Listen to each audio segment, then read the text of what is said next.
Au Japon, le chrysanthème est une fleur sacrée. Chez nous, ça correspond un peu plus au deuil, mais c'est en train de changer.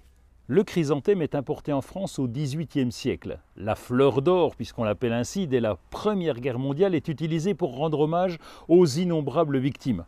On l'utilise pour fleurir toutes les commémorations. Elle symbolise l'immortalité.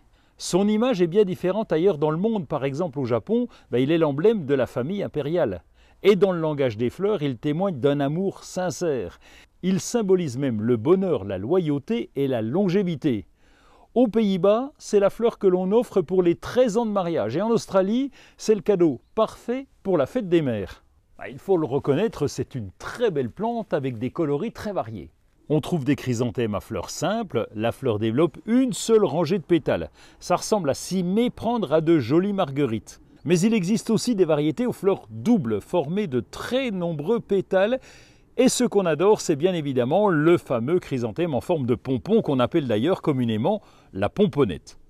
Il existe aussi beaucoup de diversité dans leurs dimensions. Certaines plantes sont naines et forment de très belles bordures ou de jolies balconnières, et ces chrysanthèmes mesurent souvent entre 30 et 50 cm de haut.